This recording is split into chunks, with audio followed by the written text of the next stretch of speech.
absolutely wild as Vern Gagne's all-star wrestling goes coast to coast and continent to continent.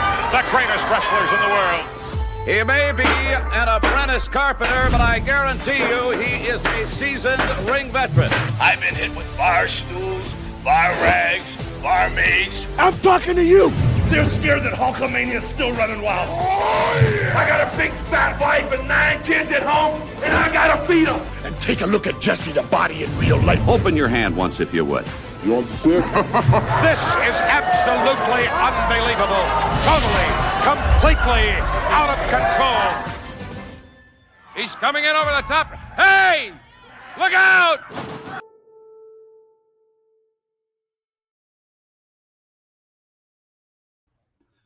Hello, everybody, and welcome in to AWA Unleashed. We are the preeminent #1 podcast dedicated to telling the stories and reliving the memories of what we consider to be the best wrestling promotion in the history of the business, the American Wrestling Association, based out of the Twin Cities of Minneapolis and St. Paul. That is where I am based out of. People call me Tubbsy. It's not on my birth certificate, not my real name. It's a nickname. Polish Joe, Polish, not your first name. It's your heritage. Slick, that's... Hold on, it's my gimmick. It's my gimmick. That's right. Okay, so these are gimmicks. I'm sorry. I have mislabeled you. I apologized.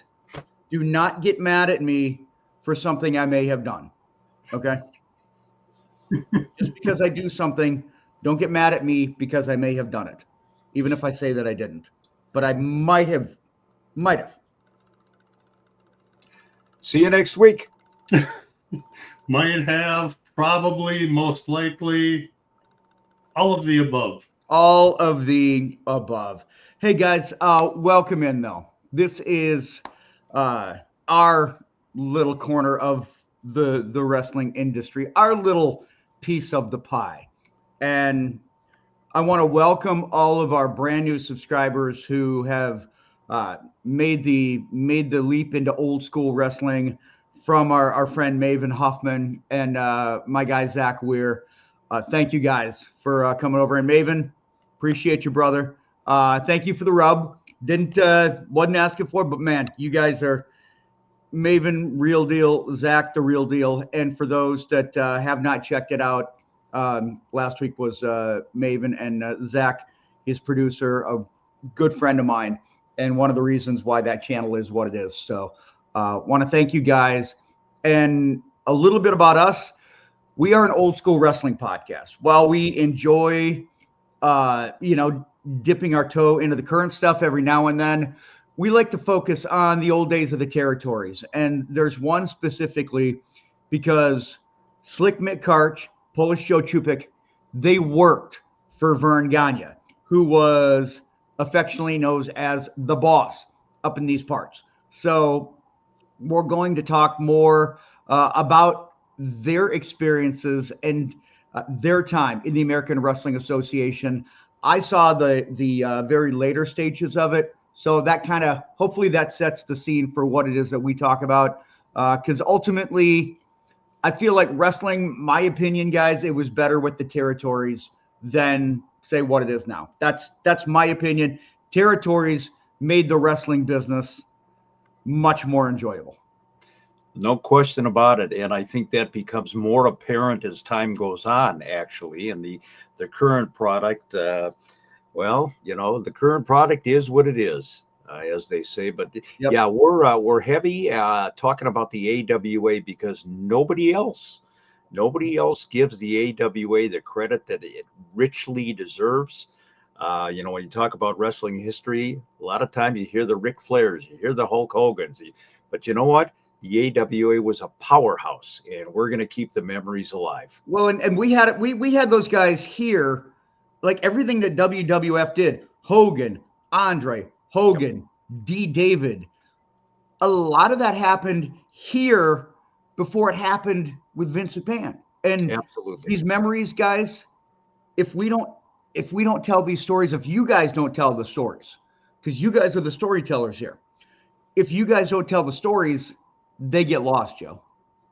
Well, I would like to add, going back to the territories discussion or commentary. The territory wrestling was affordable. It was for the everyday blue collar average Joe walking down the streets. And sadly, today's wrestling, especially, dare I say, since Vince McMahon left the business, and not saying that he shouldn't have, but you're paying thousands, tens of thousands of dollars to be in the front row or to be on the main floor for their big events. Talk about abandoning what got you there. So They say you dance with the girl that you brought. That's exactly right. Well, at least acknowledge that you brought her at some point. I mean, even your nosebleed seats are insane. Yeah. But And this is something too that you know, we've got a pinfall membership here. It's $4.99 a month, and that's a great affordable. Very affordable.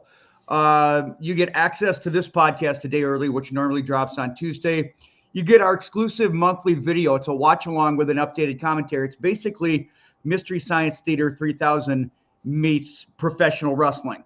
You get a weekly Back to Ringside with Mick and myself, because Mick used to host a show here called Saturday Night at Ringside, which was extremely popular here in the Twin Cities.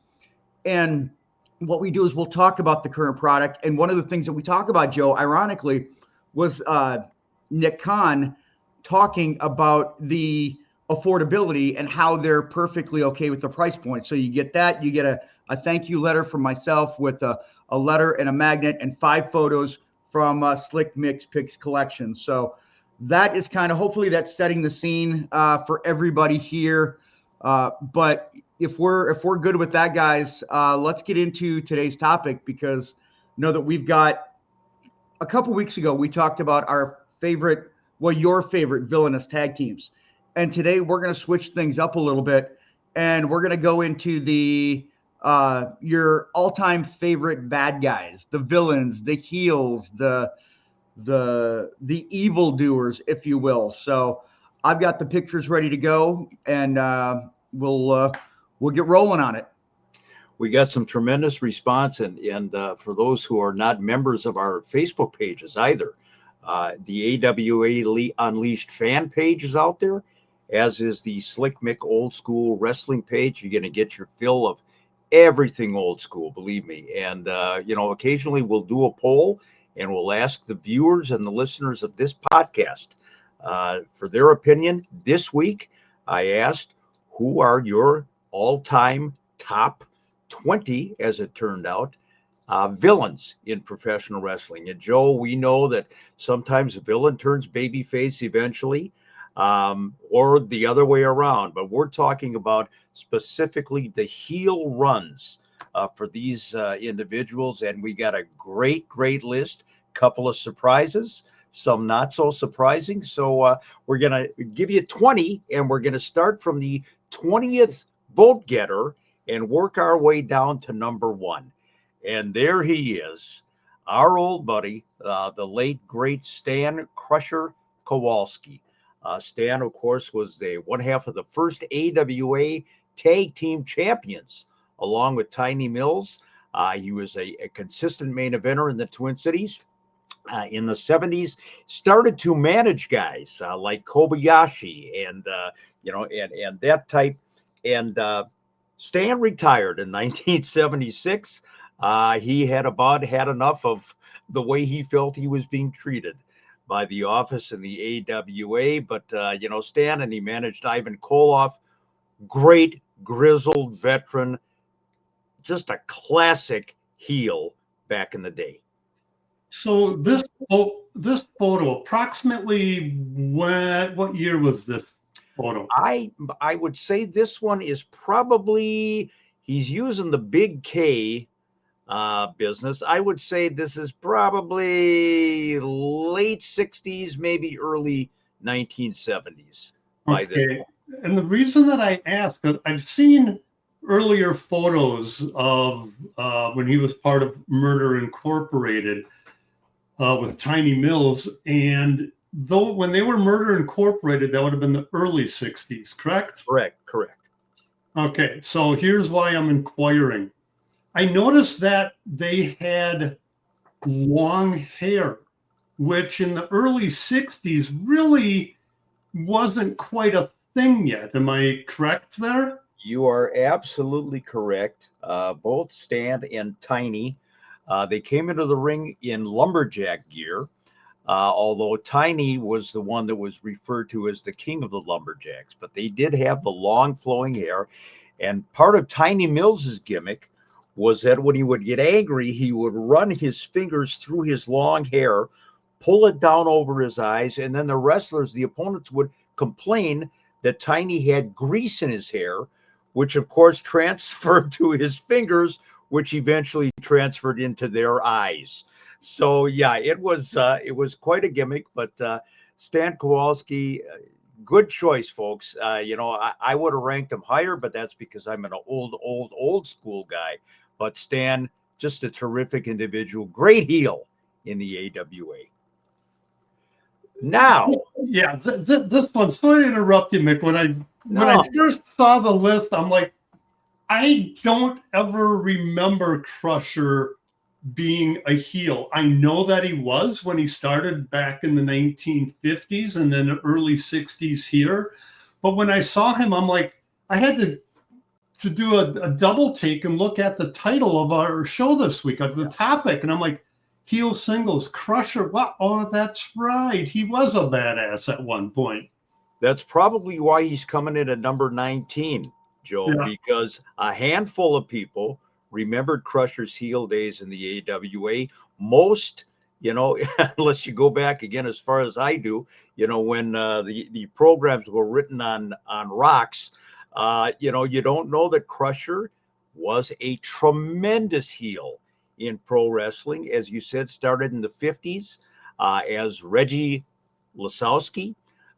His real name, of course, he turned to Crusher Lasowski, and then here in the AWA, just the Crusher. But early 1960s, when he was here, feuding with the likes of Vern Gagne, major feud, and Crusher was as heelish as they get.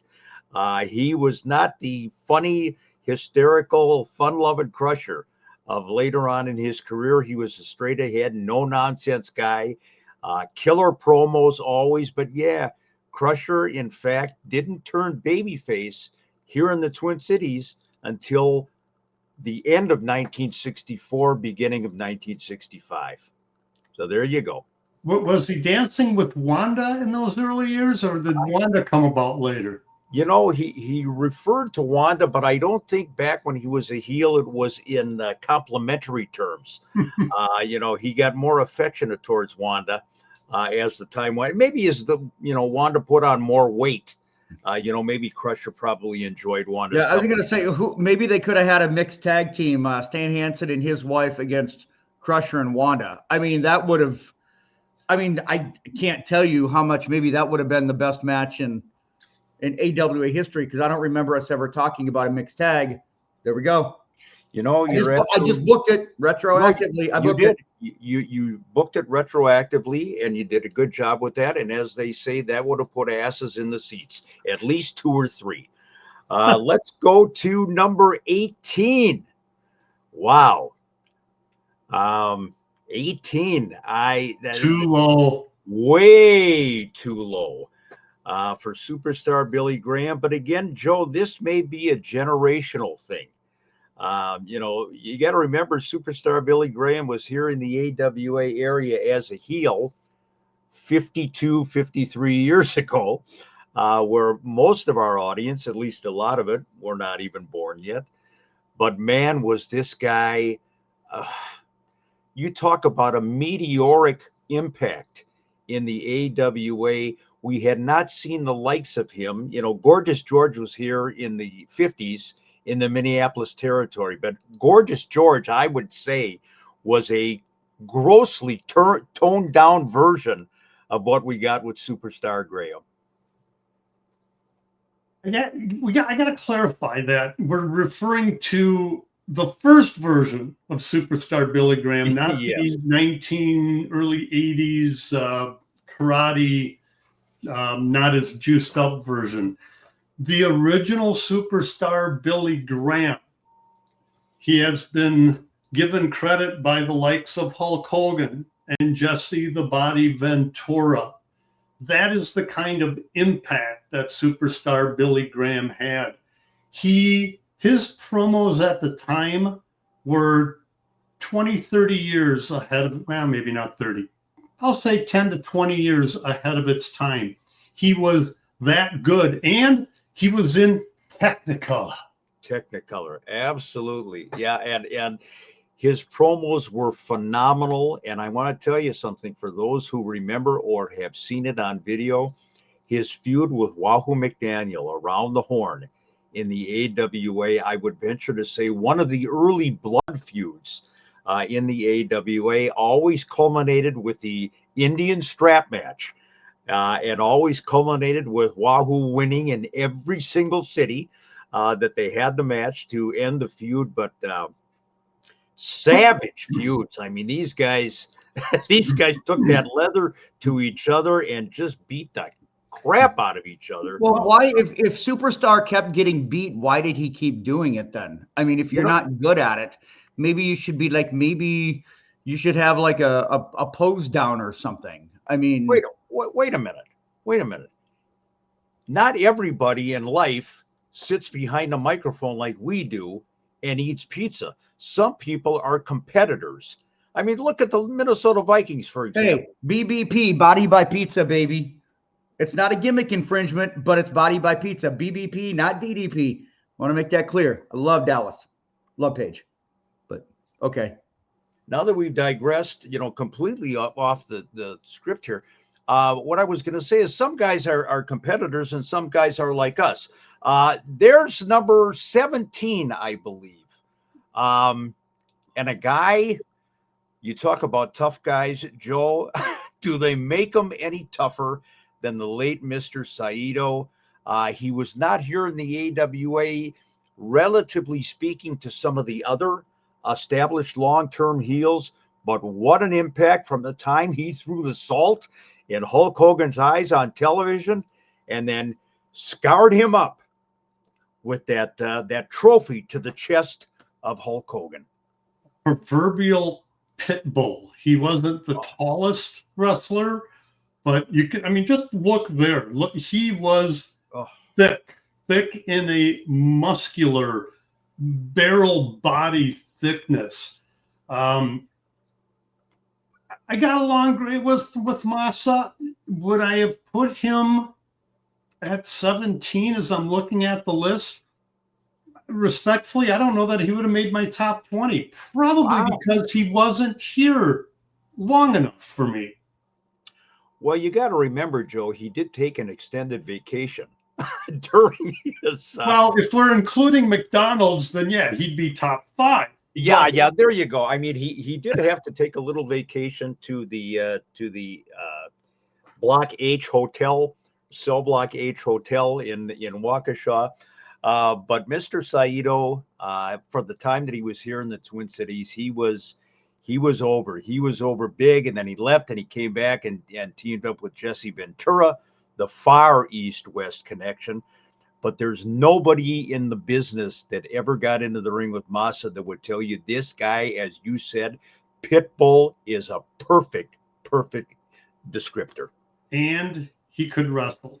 He could. Former Olympian from Japan. He was the real deal. Didn't make him any tougher than Mr. Saito. Now this guy here, this is this number 16? Is that where Larry came in? Folks, you missed the boat on this one. This guy, Larry Hennig, and there you're looking at him pre-Axe. This is his pretty boy Larry Hennig days. Larry Hennig is one of the all-time greats in the AWA, let alone one of the all-time great heels. else. Larry was a heel from 1963 in the AWA when he turned on his mentor, Vern Gagne, all the way up to 1974, when he saved the High Flyers on television from a beatdown by the Heenan family. Larry Hennig's promos and his all-around toughness as a heel. Larry's a Hall of Famer in my estimation. Should be way, way higher on the list. Anybody that can get away with calling Vern Gagne a pot-bellied, spindly-legged old man deserves to be higher on the list. Yeah, Axe definitely paved his way into the AWA. But I look at that photo, I can see where he got the pretty boy moniker that he gave to himself. He looks like somebody that would have been on the original Our Gang. His body grew up, but his face still looks like he's 12 years old. Am I wrong on that? He's No, you're very young in his face. Yeah, well, and I'm guessing when this picture was taken, Larry was probably, maybe late 20s, 30 years old, give or take, something like that, when he was teaming up with Harley Race as AWA Tag Team Champions. But again, legendary heel. And if you ever get a chance to see the original movie, The Wrestler, it starts out with Larry Hennig cutting a promo on Vern Gagne in the interview area on television, and that set the stage. That was a typical Larry Hennig promo. Pretty boy Larry Hennig, one of the Dolly sisters, went on to become the Axe, Larry the Axe Hennig. And speaking of the movie The Wrestler, at some point, in the next few to several months, the movie The Wrestler will be featured in one of our watch-alongs. Oh my. I can't wait. I cannot wait. Love it. That'll be fun. Whitewater too, right? Whitewater too. Oh, we're working on Whitewater as well. That'll be a little further down the road, and that's one that I will be cringing through. But anyway, Whitewater, we saved that for flu season because it fits right in. So yes, makes me sick still. Yeah, let's go. Number 15. 15 has to be only because of the length of time, I would think, Joe. In the AWA, but you talk about a tornado coming into town, coming into the territory. Stan Hansen had a couple. Where would Larry Nelson rate Stan Hansen? Larry Nelson, I think if he had any sense at all, would say this is the all-time number one heel, or he'd get hit with the cowboy hat and the cowbell again. Stan Hansen, former AWA World Heavyweight Champion, of course. That story is legendary. He had a deal with Japan, and Vern Gagne was kind of nosing in on that deal from Japan, wanted Stan to commit to some more dates here in the United States and the AWA instead of going to Japan. Things didn't work out well. Let's just, the AWA stripped Stan of the championship. When they told Stan, you are going to lose it to Nick Bockwinkel tonight, he said, the hell I am. He walked out of the Denver arena with the belt and mailed it back to Vern. How should we say, Joe? It wasn't exactly in pristine condition. You know what a pancake is? Well, obviously, look at me. Yeah. yeah. Stan took care of that AWA belt. He pretty much flattened the damn thing. Now, Stan was in the AWA for actually 2 runs, if I'm not mistaken. Correct. One was in the later 70s. Yep. And if you are able to find some of his appearances in the late 70s, it was a foreshadowing of what we got in, I believe he came back in 1984 when he became the wild man from Borger, Texas. Wow. Stan was always a loose cannon, and I gotta add that it explains why he and Brody were such a great tag team, but why they were so over in Japan. Arguably the number one attraction of all time in Japanese pro wrestling as a tag team, Brody and Hansen. No question about it. And I tell you what, if you're a ringside photographer back in the day, you wanted to get out of the way of that cowbell when there he is, ladies and gentlemen, Mad Dog Vachon. Yeah, Stevens. Yeah, Ray the Crippler. Is this number 14? 14. Again, hey, you voted, folks. You put him in at number 14. One of the all-time great heels in pro wrestling, or a babyface when he turned babyface in the San Francisco Bay Area after years as a heel. Ray Stevens, for those who got into the ring with him, say this guy may have been the greatest all-around wrestler of all time, period.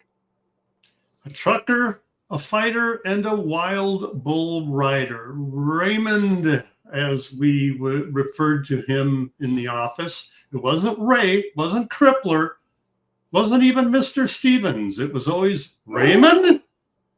Felt like it should have been on a TV sitcom. One of my favorites of all time. And yeah, at number 14, way too low for me. And Mick, I gotta finish by saying with Ray, I've said this. I've said it once, I've said it 50 times on this podcast. That guttural, infectious laugh of his, I can still hear it every time I see a picture of Ray or somebody mentions Ray, wants to talk to me about Ray. I always bring up that laugh. He was a kid who never finished high school. In its simplest and kindest description, Ray was a kid who got into professional wrestling, who, while he got older, never grew up.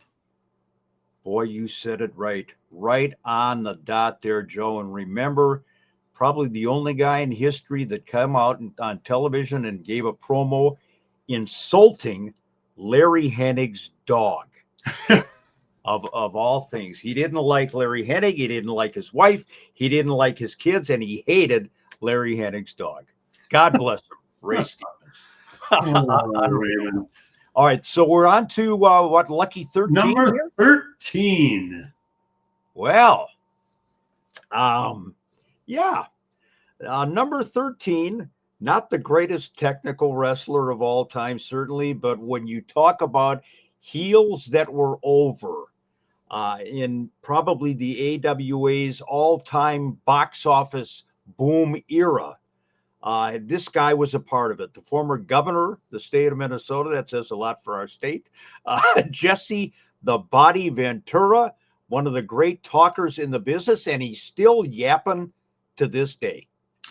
Yeah, he's going. If you watched this podcast, he would say that number 13, it's a conspiracy, Jack.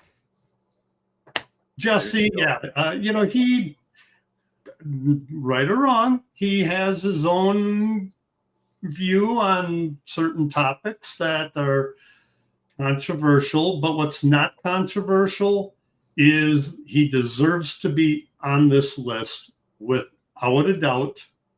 And when you're the bodyguard to the Rolling Stones and you've got the likes of Lola Falana calling you,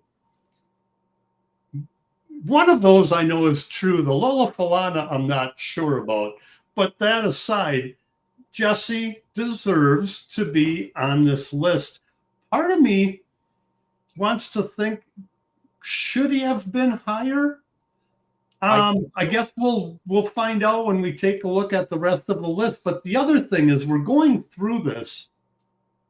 I'm wondering if this is more, not so much the top 20 heels as much as wrestlers that were heels that fans disliked. There's a bit of a difference, I think. I got it, yeah. It's the only reason that I can explain a Ray Stevens only being at number 14, Jesse at 13. But we'll take a look at the rest of the list, and you be the judge for yourselves. Dirty Dozen coming up. Here comes number 12 on the list. This guy, again, I got to disagree. I don't typically take issue with people who vote, but I tell you what, Ken Patera, when you talk about a heel, in and out of the ring, I guess, depending on when you run into Ken. Ken is one of the all-time great heels in wrestling.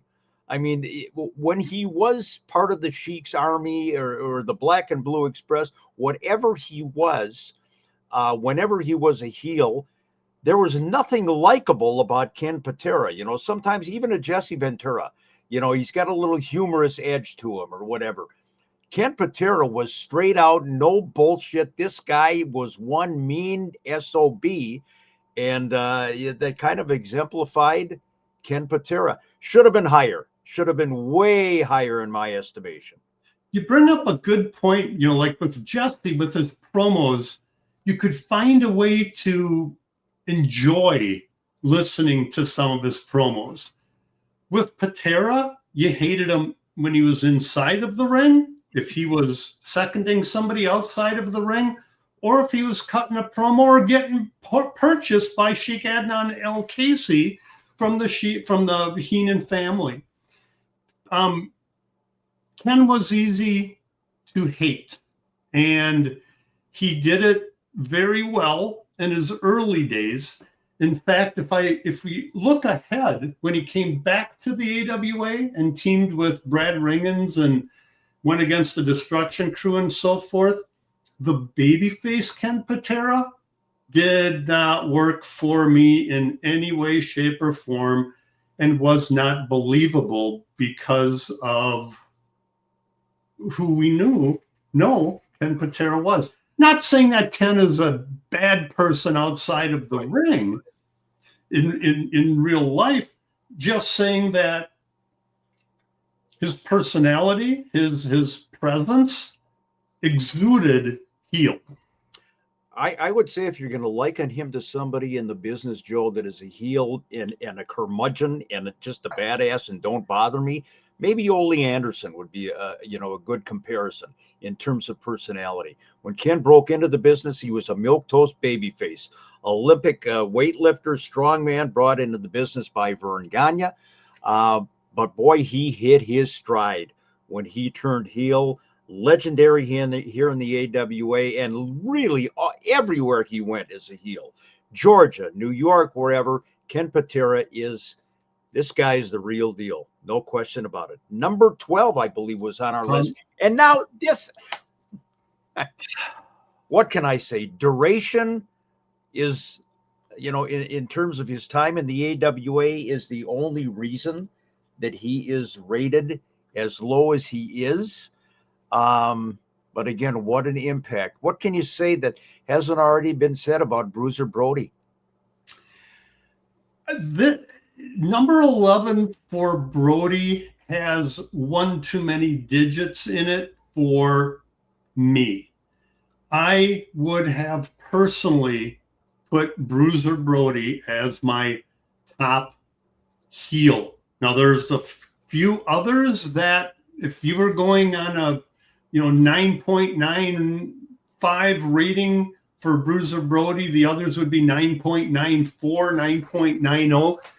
Bruiser Brody, to me, was the greatest heel in the AWA, probably because even as a teenager, in my late teens when he broke into the AWA, much like the Texas Hangman did for Tubbsy, Bruiser Brody scared the living shit out of me. He was an undeniable force, and yes, that was by design, by Bruiser Brody, by Frank Brody's design, Frank Goodish's design. He developed this madman character, and it worked so damn well. How can you look at that face, look at that presence in the ring, and not be scared, not only as a fan, but as the other wrestler inside of the ring? His feuds, his battles with Jerry Blackwell, oh, absolutely legendary. These two guys there was no pulling punches. They beat the living shit out of each other in the ring, and we got to enjoy that. Sadistic in a way, isn't it? It kind of is, and again, he's in at number 11, and I don't know the reasoning behind that. We probably got maybe 120, 125 total votes, so it was kind of split. But there's no question about it. In terms of the annals of pro wrestling, if you're talking about a heel, how can you compare anybody to Brody in terms of his presence and his persona? You mentioned Brody and Hansen in Japan. You talk about Godzilla going through Tokyo. I mean, that really was the kind of impact that Stan and Frank had. The interesting thing about it too is that outside the ring, mild, soft-spoken, family man. Barbara Goodish, we love her, and of course their son Jeff. And there's a shoot interview out there. I've seen it a couple of times where Brody is kind of explaining the inner workings of the business and what it takes behind the camera. This guy was brilliant. He was a genius when it came to the business. He was his own man. And we've seen him walk out on many a match or a promotion. And sad to say, it just kind of, that may have been his ultimate demise. But no question about it. One of the all-time greats. All right, top 10. Here we go. Get to it. Oh, I think we jumped ahead one. Did we jump ahead, or was Brody 10? Or what do we do? Brody was 11, but I've got a different doctor listed as number 10. Oh, we might not have maybe we don't have a picture. Well, if we don't, let's just hit it up. The one and only Dick Beyer, Dr. X. Yeah, we'll put the other D away for a minute as we talk about Dr. X. Legendary here in the AWA, came in 1967. There he is. Attacked Vern Gagne on television after sitting in the studio audience for several weeks with a mask on. I mean, what the hell? Only in the world of wrestling can a guy sit in the audience with a mask on and not get arrested week after week, let alone attacking the heavyweight champion of the world. But Dr. X, Dick Beyer, had, of course, been wrestling for 5 years prior to that as the Destroyer. Out in the San Francisco, Los Angeles area, legendary all over the world, into Japan, comes to the AWA in 67. In 1970, he left as a babyface, having feuded with Blackjack Lanza and Bobby Heenan, took his own mask off at the St. Paul Auditorium in August of 1970. Storyline in order to get his hands on Heenan and Lanza. Took his mask off. He's revealed as Dick Beyer. Came back a couple years later as a full-fledged babyface here in the AWA, and that's the way he continued his career. But as a heel, with that mask always at stake, if you beat him by pinfall or submission in 2 out of 3 falls, and by hook or crook, whether he's putting something in the mask or whatever he had to do in order to evade that unmasking, Dick Beyer, the greatest masked man of all time, in my estimation. When he came back, was he still Dr. X mask? He was Dr. X, yeah. So when he came back, yep. So when he came back with the mask on, he didn't take it off again until about another 30 years later. Correct. Yeah, and you know what? I don't know that he ever actually, in heaven, God bless him, he may still have the mask on. It was Larry Hennig in Cauliflower Alley that saw him with the mask on eating at the banquet. And Larry said, Dick, take the mask off. It's over. But no question about it. Dr. X, legendary heel here in the Twin Cities in the AWA area, as he was as the Destroyer. And again, you talk about legends in Japan. Dr. X was one. Here's another doctor that we're going to. He's rated way up there. And I have to think that is more of a generational thing. People who remember the mid-1980s AWA when it was so red hot and he was feuding with Hulk Hogan. Didn't like the fact that Hulk Hogan's head was too big He didn't like that at all. Dr. D. David Schultz, badass with a capital B-A. Southern redneck who turned the volume up to 20.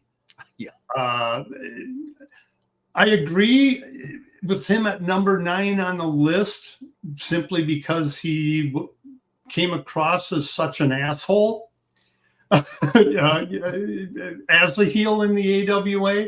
And of course, had a little run-in with a 2020 reporter, maybe cost him a few bucks there.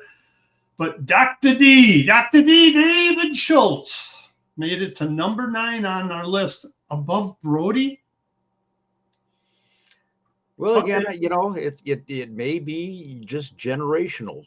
Some people, well, Brody was about the same time frame, though. Yeah, so very interesting.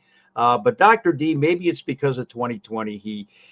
He made that impact. And speaking of impacts, this guy, talk about a meteor crashing to Earth, making an impact. How about a 468-pound meteor by the name of Jerry Blackwell?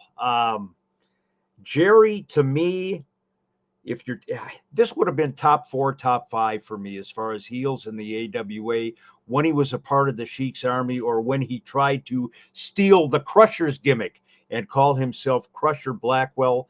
Of course, his legendary babyface turn in June of 1984. But Jerry, the good old country boy who turned his back on the United States of America and aligned himself with Sheik Adnan LKC. 100% in agreement. He should have been higher up on this list. Not only was he a fantastic heel for 468 pounds, or I remember doing some graphics at 472 pounds, and I'd always wonder, did he fart? After he got weighed and it dropped him down to 468 pounds? I'm not sure. But as nice of a human being as I've ever met or worked with in the AWA. I know this is about heels, but the real life Jerry Blackwell was not a heel. He was a good old Southern country boy from Stone Mountain, Georgia, had an 8th grade education. And as I've shared with you, didn't always wear underwear. And, I just have to wonder, those who are new to the podcast have to be wondering about that one. That's Sheik reacting to your underwear comment, wondering if maybe he made the wrong business decision. Because actually, if he's going to purchase, he doesn't have to have, you don't need an underwear budget. So maybe it was better off for the Sheik that Blackwell didn't wear any drawers. Well, I think Jerry learned that you don't need to wear the underwear when you have the long flowing robes. Just help them air out. Let's get on this. I don't need to think about it anymore. No, you certainly don't. And is this number? What number is Adnan? Number 7. Number 7. I would venture to say, and I would go out on a limb as to say, he should be higher, much higher, even though he is, certainly deserving of the spot in the top 10. This guy was so hated. I mean, he was absolutely detested. He came into the AW area, I believe, late 1970s, 79, 80-ish. Immediately got into a feud with Tito Santana, and the rest is history. Let me put it to you this way, folks. When Nick Bockwinkel gets cheered against you, you are doing something right as a heel in the business. And Sheik Adnan, everything about him was legitimate. He was from Iraq. That was not a gimmick. He was an amateur wrestling champion. That was not a gimmick.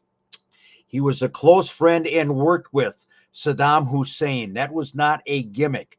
It was also not a gimmick in 1991 or 1990 in the Gulf War, when Adnan and Sergeant Slaughter went out to the East Coast and got death threats, because you're in the middle of the Iraqi war, and Sarge had turned on the United States and aligned himself with Adnan. Diabolical to a fault. that sword and that cast that he had on his arm for, 15, 20 years. He probably still has it on in the afterlife. But Cheek Adnan LKC, you prick. There was just nobody like him. And if you knew Adnan outside the ring, oh my God, what a character. Funny, loved to joke around, loved to take that sword and put it in places that it shouldn't be just to fuck with you.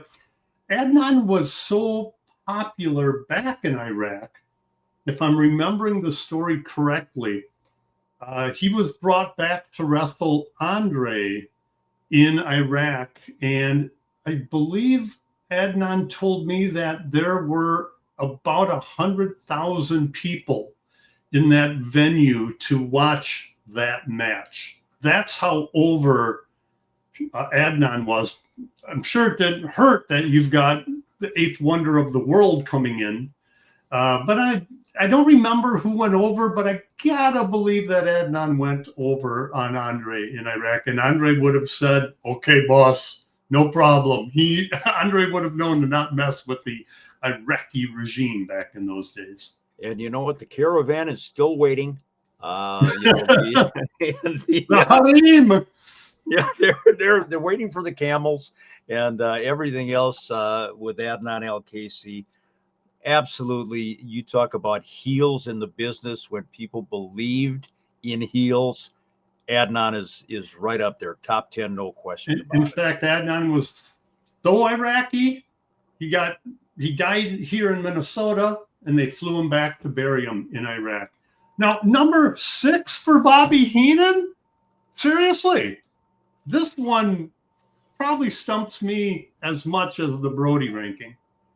We've talked so many times, Joe, about how Bobby Heenan is probably the greatest all-around performer in the history of wrestling. And the only thing that I can think of is that not everybody thinks of Bobby as a wrestler. So when they're putting this list together, who's my top heel wrestlers, you don't think about Bobby Heenan. Bobby Heenan was one hell of a worker in the ring. Nobody took bumps like Bobby Heenan, especially that flip over the turnbuckle where he didn't grab onto anything. He just went sailing from one side of the ring to the other.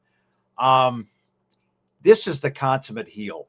When Bobby Heenan, in the later years, he got to be kind of a parody of himself, courtesy of the WWF. And, people started to love the Bobby Heenan Gorilla Monsoon back and forth on television. But when he was here in the AWA and in Bruiser's WWA, when he wrestled in Chicago or Milwaukee or here, people legitimately wanted to kill this guy. He got such incredible heat. The Weasel thing was kind of a gimmick. The hatred for Bobby Heenan by the wrestling fans, that was legit.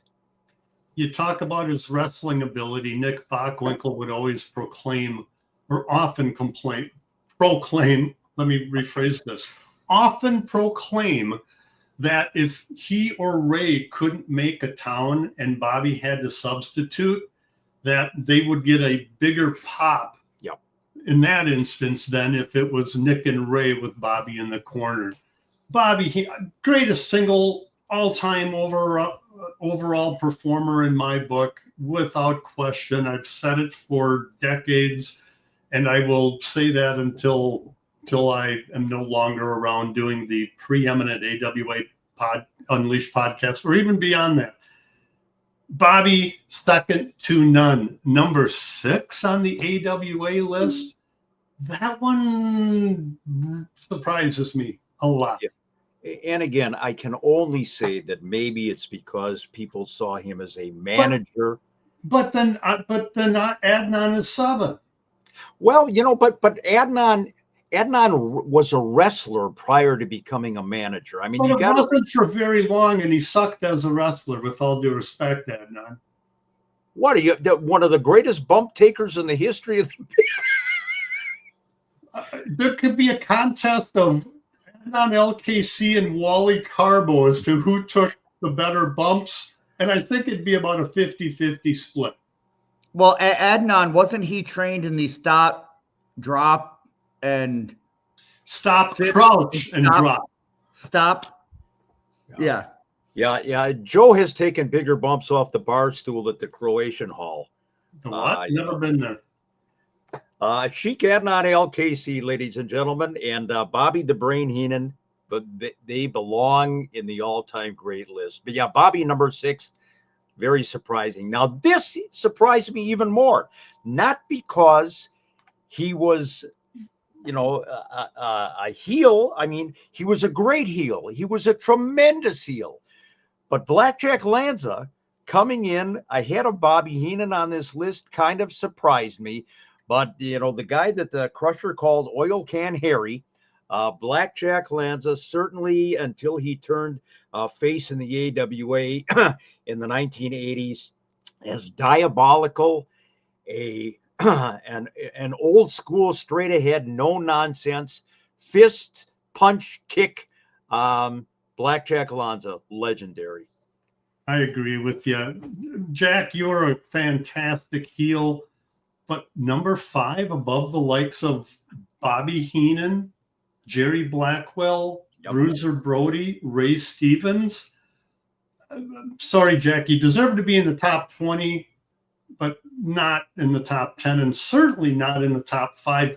But alas, this is your fan vote, and we shall present it as it is delivered. There is no mail-in fraud or or anything illegal going in on the voting here. Blackjack Lanza number 5, as you requested. Let's go to number 4. Now this one makes sense. It does make sense, although I would say in his heel days, I would rate him maybe even a little bit higher. Mad Dog Vachon, and this is an early shot of the dog. I'm going to say this is probably early to maybe 64, 65-ish. As a heel, he scared the hell out of me. You talk about Hanson and Brody scaring you and the Hangman scaring Chris. I was a young kid when Mad Dog Vachon came traipsing down that aisle at the Minneapolis Auditorium, and I'm telling you, I got out of Dodge. This guy, as believable a heel as possible, kicking, biting, scratching, clawing, whatever. And he never changed. He never changed his style when he turned babyface. But legendary, his feud with Vern Gagne and the Crusher, one of the greatest, 2 of the greatest feuds in AWA wrestling history. And the dog, former tag team champion, along with his brother, the Butcher, and then, of course, AWA singles champion on a couple of occasions. Accolades, you could go on for hours, but you missed one, Mick. He is not only an experienced carpenter, but he's a seasoned ring veteran. You know what? You're right. And that is probably number 1 on his resume. I would think when he was, booking himself for a territory, he probably had that right at the top. Apprentice carpenter, but a seasoned ring veteran who sadly had peripheral vision that would not allow him to see the lights hanging from the garage. Gino Kerlin came upon him, and the dog said, "How did you find me? Who told you I was here?" Done in the prop room at WTCN 11 Studios. Mad Dog Vachon. This guy, absolutely top 5, top 4, top 1, whatever you want to say about the dog. God bless him. It's a all right. Down to 3. Look at this. Wow. Look at this. I don't want to. Mick, I'm sorry to interrupt. This is where I was going by earlier. My comment when I said it feels like this list is more that the fans hated, not as much as them being heel wrestlers. And there is a difference. And going by that logic, De Beers deserves to be up there. There's no doubt that his racist angle with Derek Dukes and his whole approach, which I still think about having to edit and produce and direct back in the day. he deserves to be up there if it's for actual hate and not as a heel. I couldn't agree with you more, Joe, and I think you've hit it right on the head. In terms of his in-ring performance, Ed Wiscassi, Colonel De Beers, from a wrestling standpoint, he was okay. He was a solid heel, but it was that persona, that arrogant South African, looking down on, anybody who wasn't Caucasian, whether it was Dukes or Jimmy Superfly Snuka or whatever. There was enough political change going on in the United States back when the Colonel was here that his heat, the heat that he generated, was genuine. And number 3, I'm not all that surprised. Again, if a lot of our target audience, I would say, probably goes back to the 80s, then one of the premier heels that you're going to remember is Ed Wiscassi, Colonel De Beers. He played the role perfectly. And man, he was detested legitimately by the wrestling crowd. And we actually have another number 3 that tied with Colonel De Beers. And it's none only than Baron von Raschke. There he is. Baron looking really good there. He grew that that head of hair. Short. And the full beard, and not just that horrible mustache from 1988. Yeah, George Clooney. Well, there's the actual guy there, Baron von Raschke. And of course, now my dog is going crazy here. Baron von Raschke, before he became a beloved babyface here in the state of Minnesota, AW, you could see the resemblance. Boom. Yeah, there we go. Yeah. Certainly Baron von Raschke himself is a lot better looking than George Clooney. But the Baron, the hated German heel, teaming up with not only the Mad Dog, but with Horst Hoffman in the 1970s. When he came into the business, Joe, the last guy you would ever expect to have that kind of an impact on wrestling fans was Raschke from Nebraska. Jim Raschke, talk about a milquetoast babyface. He left the AWA for a little bit, went up to Canada, met up with the Dog, and came back as Baron von Raschke, the hated goose-stepping, claw-hold employing heel, which was as much of a polar opposite from the real personality as you're going to get in wrestling. But Baron, no matter where he went as a heel, this SOB was over. And still to this day at 85 years old, albeit I don't think the grip is that strong, he's still applying that deadly claw hold to anybody that gets in his way. As we saw down at the Hall of Fame last summer down in Waterloo. Now we're down to the top 2. And what do you know about this? Let's take a look at number 2. And I know Chris has a method to his madness here. Number 2 is taking his sweet time, appearing on our video screen.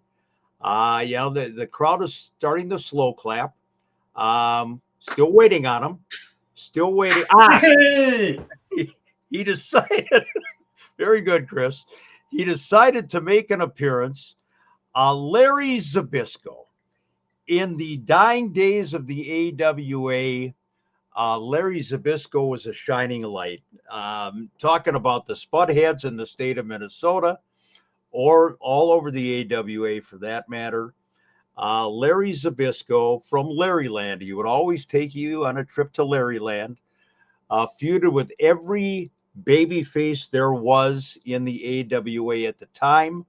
I think Larry's personality just rubbed everybody the wrong way. And this may be one of those guys, Joe, that you're talking about, legitimate animosity towards Larry Zbyszko. I enjoyed the gimmick. I loved that he took his time to get out to the ring. We would be in the production truck with an over-under on the time from when he was announced until he first hooked up. We would have a pool going on. How long would that be? His promos, as you mentioned, Larryland, he just delivered his promos you might have hated him for his delay tactics. You might have hated him for being coming over as a complete ass on camera. But Larry was one of my favorites. I really enjoyed the shtick, and off camera, he was always nice. Even as established as he was, he would come up to me after his promos. Hey, what'd you think about that? Was it, anything else I should do different? Or he'd even come in before and he would run over part of his promos with me. This is what I'm going to put in. And I'm like, sounds great, Larry. Take it to Larry Land and just make sure you're on time. Larry Zbyszko was incredible. And of course, here in Minnesota, the fact that he had at least an on-camera promo feud going against Kent Herbeck, the beloved first baseman of the Minnesota Twins. Why he went after Kent, I don't know, other than the fact that he knew it would strike a chord with Minnesotans. But Larry Zbyszko, one of the all-time great heels, anywhere he went again. When he turned on Bruno Sammartino up in the F territory, and then, of course, down to the Georgia territory, Larry Z, he is a man among men. There's one thing that Larry was right about, that we're all spudheads. Yeah, we certainly are. We've got Orida written right across all our foreheads. Number one, and no, I didn't, Jimmy rig this or anything. Mr. Bockwinkel. Nick came into the AWA. He had been in the Minneapolis territory 15 years prior when it was still NWA. He was in the state of Georgia. He was the Georgia heavyweight champion when he was developing his heel personality. Came up to the AWA in the fall of 1970. And I would say until he turned babyface feuding with Larry Zbyszko, if anybody's going to turn Nick babyface, Zbyszko was the guy to do it. Nick had a 15-year run here as arguably the heel in the AWA. Pairing him with Bobby Heenan was genius. You had two guys that talked down to the wrestling fans, and that's all it took. In the ring, I've said before, to me, Bockwinkel is the greatest heavyweight champion in the history of wrestling. But boy, he was hated, and defeating virtually every challenger, aside, of course, from the couple of times when he would lose it to Vern or Rick Martel or Jumbo Tsuruta, what have you. Nick was the heel in the AWA until the mid-1980s. Just the all-time greatest in my estimation. And I would say, yeah, a case can always be made. This guy's number one. Fans, I can't argue with you putting Nick Bockwinkel as number one. I know I said earlier that I put Brody up as my number one. The only difference between the two is Brody scared the shit out of me. Nick, I just hated. And as I told him when I first met him, I grew up hating you. And he replies back, well, then, young man, I must have done my job well. And Nicholas, Sir Nicholas of Bockwinkel, you indeed did. And it shows. You are the number one heel. You are the fans' choice as being the greatest heel in AWA history. And I think one thing about Nick, he may have had the greatest debut in a territory ever. Very understated.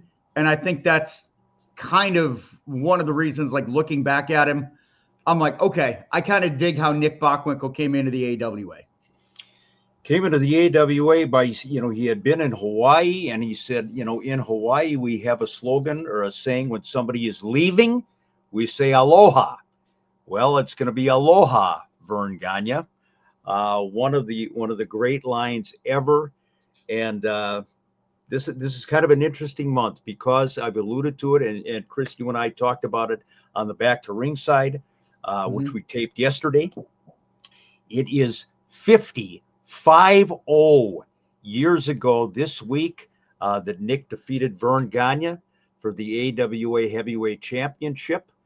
And next week, Next week marks 10 years since we lost Nick Bockwinkel. In both cases, I am just blown away. And, you know, I don't need to go into my relationship with Nick because I'm going to get all choked up here, but he was the greatest. No, but that's why we do this show, to keep the memories of not only the AWA, but of each of these stars that came in, whether it's for a 3-month run or a 30-year run, like, well, maybe not 30 for Nick, but a 20-year run for somebody like a Nick Bockwinkel. We are here to tell you the story. Sometimes it's rehashing it, doing it a second, a third, a 10th time. We are doing it to keep the AWA alive, relevant, and preeminent. Yeah, there are a lot of territories out there that don't get this kind of treatment, and it's sad because there's so much history of professional wrestling that is now gone. You know, people are going to think that wrestling started with Vince McMahon and the WWF. Right. It did not start. It didn't even start with Vince McMahon Sr. and the WWF. It started way before then. You know, there's so much there between, you know, Portland and Houston and Dallas and World Class and Memphis and Georgia and Florida, the Mid-Atlantic and the AWA. There's so much there. And we're just trying to do our small part to hopefully give you guys some context, and to have Mick and Joe that have, you know, were on the payroll, that worked with Vern Gagne, that worked with Greg Gagne, that, you know, had all of these relationships. And you can go back and you can take a look at this is like episode 189, I believe. We've done almost 200 episodes of this show, and we've tried to cover the entire gamut. So hopefully, if you're looking for a topic, hopefully we've covered it. If we haven't, we've still got a lot of things, guys, that we haven't touched, because it was a 31-year promotion, been gone for 34, but there's still a lot of different stories that we can tell. And hopefully you guys are enjoying this, the ones that are new to us. Thank you for doing that. And we like to end our show with a shout out, and then we'll take it home, as the kids say in the business. So Mick, go ahead. My shout out this week is to a purveyor of magazines for me. He always provides them to me pro bono or gratis, old wrestling magazines. My buddy Terry Mork, a great wrestling fan. Haven't seen Terry for a while, but it's always good to catch up with him. So Terry, hats off to you, buddy. My blind dart throw fan of the week goes to Kurt Carlson, who asked on our AWA Unleashed page what each of our favorite pieces of memorabilia are. One of those kind of questions. I haven't answered it on the Facebook page, but for me, it might sound like a cop-out or corny, but for me, it's actually two things. The wrestling videos, the pay-per-views that I've done, and two, it's the memories that I had growing up. Oh my God, that I had working, and that I'm able to relive through this podcast. Oh my God, it's so sappy. Okay. You know, it really was a little sappy. I mean, I'm not dissing on it, but oh my God, my memories are just so hey, there's no crying in wrestling. Oh yeah, there is. Ask Bobby Heenan. Yeah, or ask George Crybaby Cannon or something like that. Chris, let's take her home with yours, buddy. Yeah, I want to thank all of our new subscribers. Thank you guys. That's so sappy. Come on. At least I've got something substantial instead of like you know what though? This is a shout out. This isn't a memory. This isn't a Joe Chupik feel good sappy moment. Okay, this is shout outs. This isn't Joe Chupik going down and getting all in his feelings. Okay, like this is, you know, I can't tell you how much I'm loving this. Good. There he goes. Fine. I'll just remove you. Just take him out of the fridge. Oh, okay. You're number one, baby. Banned. Wow. Yeah, you're fined and suspended, Joe Cupcake. You'll never come around in the wrestling business again. Did you snort, Wally? Good night, everybody. Turn the camera off. Turn the fucking camera off. Let's go to black, as they say in the business.